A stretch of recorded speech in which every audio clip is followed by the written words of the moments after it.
Dragon Boat Festival Tuan Wu Jie. Mesti ramai orang mengenali perayaan ini dengan suasana perlumbaan perahu naga yang meriah dan merangsang jiwa. Tapi, adakah anda tahu, sebenarnya ada satu cerita nostalgia di sebalik perayaan ini. Jadi dalam video kali ini, saya ingin bercerita tentang sejarah Dragon Boat Festival. Sebelum itu, izinkan saya memperkenalkan sedikit tentang perayaan ini. Dragon Boat Festival ini merupakan salah satu perayaan tradisional yang disambut oleh kaum Cina pada 5 hari bulan Mei setiap tahun mengikuti kalender Cina. Pada musim perayaan ini, biasanya majoriti keluarga Cina akan membalut dan makan zongzi, iaitu kuih chan. Di samping itu, aktiviti-aktiviti perlumbaan perahu naga pun akan berlangsung dalam raikan perayaan ini. Okey, jom masuk ke topik utama kita. Sejarah ini berlaku di negara China dari 2000 tahun lepas yang lalu.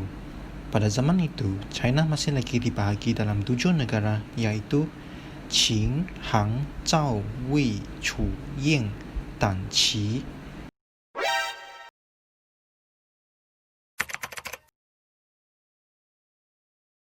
Zaman tersebut pun dikenali sebagai zaman peperangan dalam sejarah China. Dragon Boat Festival ini pula bermula dari seorang watak bernama Qu Yuan di negara Chu yang memainkan peranan penting dalam sejarah ini.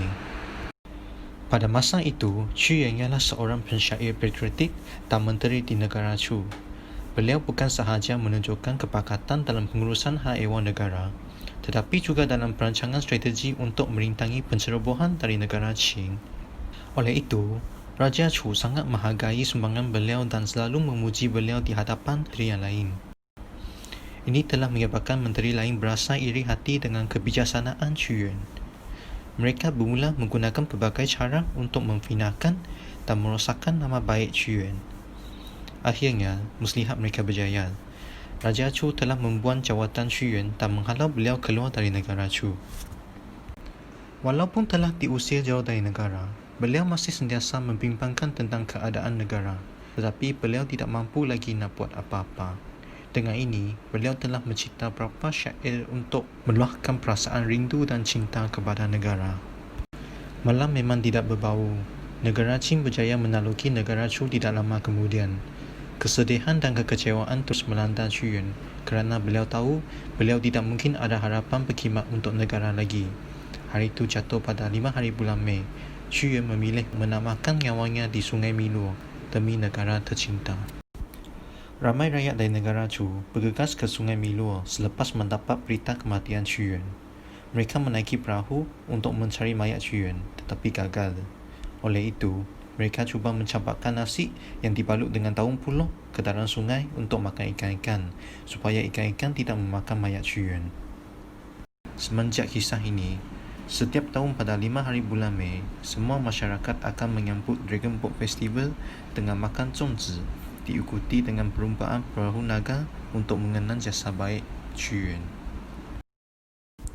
Sampai ke zaman sekarang di Malaysia, budaya makan zongzi masih dikekalkan dan ia bukan sahaja khas untuk kaum Cina, tetapi telah menjadi makanan yang boleh diterima oleh bangsa lain. Di samping itu, aktiviti perlumbaan perahu naga pula menjadi aktiviti yang hangat di seluruh dunia. Prinsip kerja berpasukan dengan suasana yang penuh bersemangat mendorong banyak anak muda terlibat dalam aktiviti ini. Memandang balik di Malaysia pula, hampir setiap tahun, Kerajaan Sarawak akan menganjurkan perlumbaan perahu naga antarabangsa bersama dengan sebenar Festival Waterfront Kuching dan Rekata Sarawak. Pesta makanan, festival kraft dan persembahan pentas pun turut diadakan sepanjang festival ini. Harap-harap tidak lama nanti, ramai lagi pengunjung boleh merawat ke Sarawak dan sama-sama kita merasai balik kemeriahan perlumbaan perahu naga ini. Akhir sekali, sepanjang video ini saya terfikir, kita sebagai generasi muda di Malaysia hidup dalam keadaan aman dan makmur.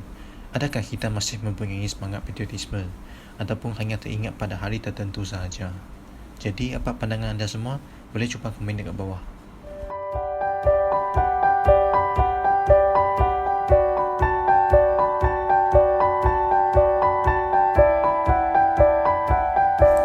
Okey, video kali ini habis. Kalau suka video ini, jangan lupa like, share dan subscribe.